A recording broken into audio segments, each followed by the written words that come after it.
Hello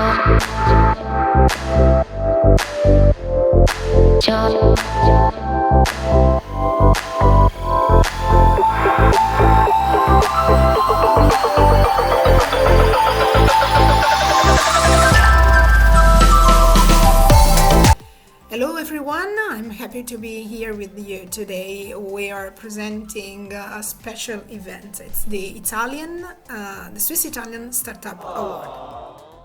It's a very special moment that will be held in Geneva on November the 12th, and it's a very particular contest. It's open to Italian startup and cluster of Italian startup, but it's also open to corporate and Swiss investor interested in observing the opportunity offers by the open innovation. Let me briefly introduce the guest of this podcast. We have Fabrizio Macri, Secretary General of Italian Chamber of Commerce, Umberto Milano, he is expert in cross-border operation between Italy and Switzerland, and he is member of Pizzatech, and Giovanni Leo, members of the jury of the Swiss Italian Startup Award, and Enrico Bergamini, he is a startup analyst of Fungit. So, Fabrizio, let me start with you. The Italian Chamber of Commerce is the co-organization of the award. So, do you want to introduce the operation? Yeah, we are actually very thankful to Fungit for deciding to co-organize this event with us. We are very honored to have such competent people working with us on this issue. We couldn't do it alone.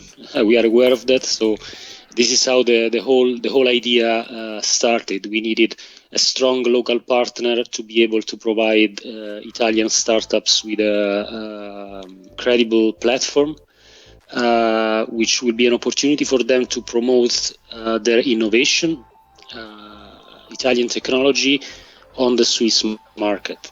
The whole concept of the event is that we have on one side Italian startups providing technological solutions, and on the other side corporates, mainly corporates based in Switzerland.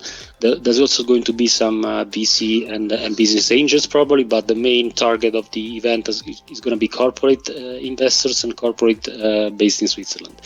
The corporates will basically provide us with technological needs that they plan to have in the next few years.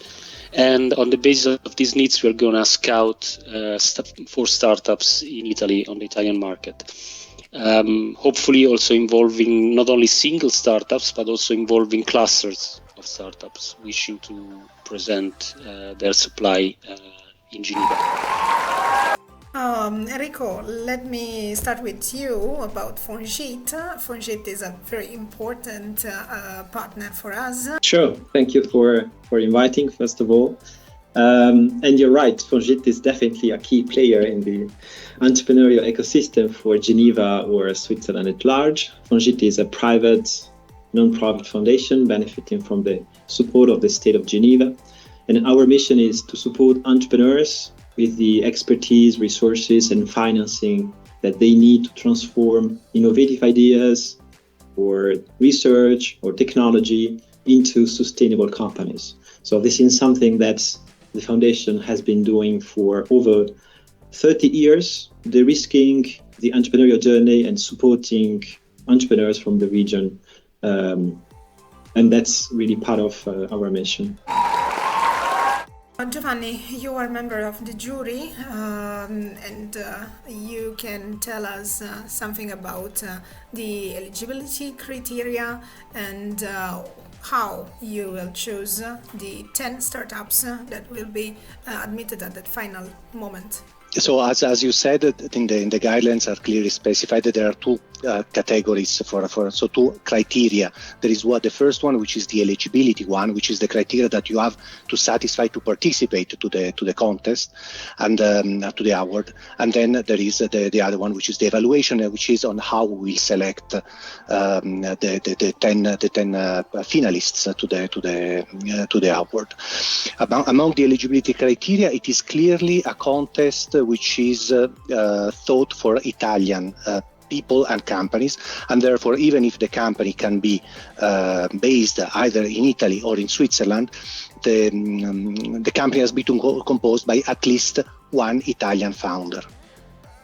The company has to be recent, so it has to be a recent company, and therefore it has to be founded so within 5 years. It has not to be older than 5 years. It has not, of course, to be a subsidiary of another big already established company. It has to show growth, impact, and innovation potential, and it needs to have a level of technology readiness, which depends on the type of company where you are developing. If you are developing a pharma company or a healthcare company, the TLR has to be at level 4, which means that it has to be validated in labs. On the other hand, if you are developing a company which is a technology company, then it has to be more advanced. So it has to be a technology readiness level of 6, which means that the technology has to be demonstrated in a relevant environment. This is for the eligibility criteria. So if the criteria is eligible, you have to apply, and then we will analyze the company. And the criteria that we will use to analyze the company, there are 10 criteria, and I will try really to summarize them. So one is really concerning the technology. So it has, as we said, has to be an innovative technology, something for which this is an unmet need, ideally, or a nice to have, which can also be very important. The aspects are so the innovation is important. We say that you have to provide business and business model and the strategy, as well as market information to prove that the product or the idea that you have in mind is scalable, can grow up, can have a business. So there is an interest in this sense. And if you can prove that it has already some traction, this is even better, because this is a proof that what you are saying is validated by real data.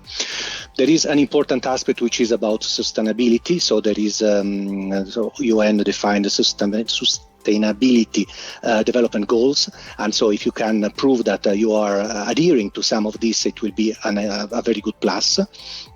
And the final two aspects are about the team. So you have to prove that you have a sound team to develop the idea that you have to do. And here I really invite you really to put together a team with advisors that knows about what you are doing, so that they can avoid making mistakes and can contribute with their experience to the development of your idea, and then provide a sound financial plan, so that you can prove that you know what you are doing and you know how much resources you will need to develop.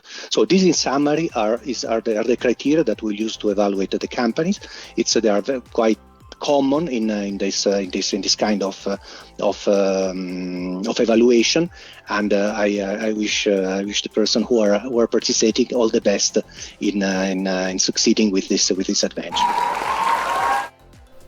Thank you, Giovanni. So, Umberto, you are an expert of startup, because you are a member of a startup, Pizza Tech, based in Zurich, but it's animated by an Italian name, I can say. So, just let me know which are the opportunity for Italian startups that want to start their activity in Switzerland. Yeah, so maybe just to precise that a little bit further, I'm at the basis a practitioner, a corporate lawyer, Italian at the origin, but based in Zurich, as you rightly said. And I do indeed see a lot of cross-border transactions, especially financing transactions between Switzerland and Italy. And it's really great to see how this award is now institutionalizing a little bit this traffic in terms of transactions that we see across the border. Just to give small statistics in this respect, based on the data that had been gathered from 2018, going forward, Switzerland has been for Italian startups the third source of capital, the third largest source of capital, of foreign capital flowing into Italian startups, which is before larger countries which are also neighboring to Italy as well, like France, for instance. So I think this is really remarkable, and to institutionalize an event like this to showcase the relationship among the two countries, it's really great and something really worth an endorsement. That being said, I'm indeed also one of the promoters of Pizzatech, which is an association of Italian founders in Switzerland. And again, here we have a lot of them. It's typically researchers that continue their educational journey from Italy here in Switzerland with a PhD or postdoc program. And then afterwards, they decide to bring the IP that they developed as part of their academic journey to the market through a startup that they found typically here in Switzerland.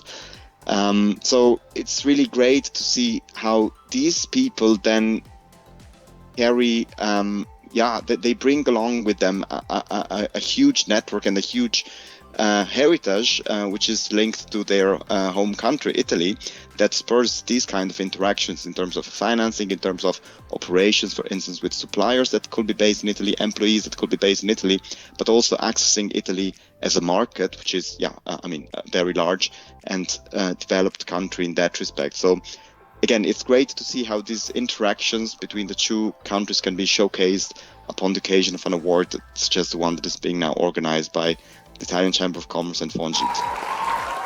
Thank you, Umberto. So I have one more question, and just for Enrico and Fabrizio, the same one question for both. Just because you are the organizer of the award, so why the Swiss corporate or Swiss investor has to participate to the award? Okay, I think that basically the reason was already described by Umberto. So for the first time, we try to institutionalize these cross-border channels of Italian innovation getting financed by Swiss investors. Actually, I was impressed. I was not aware of the data that Umberto just gave us before. I didn't know that Switzerland was the third source of investments for Italian startups. That's quite impressive, considering also the dimension, the demographic dimension of Switzerland compared to other economic giants. And that what Umberto said is just somehow the confirmation that we are going the right path. Let's see if we will be up to the task. From our perspective of an incubator, an innovation platform of Geneva, we see among our several startups that 6 out of 10 startups are created, launched by non-Swiss entrepreneurs. And the percentage among them of Italian founders is pretty high. So for us, Geneva is a very good place for startups. Geneva is a highly international place, and Switzerland in general is definitely representative also of this situation. And tech entrepreneurship in some sort speaks Italian, and we are here to help in this context. So for the reason, we believe that for corporates, for investors, investing in startups means also supporting this kind of trend, which is already there, and it's a huge opportunity for returns and for supporting the economy here. Thank you, and good luck to all the startups that will decide to participate. And so for the corporate and for the investor, it will be the best place, or better, the place to be.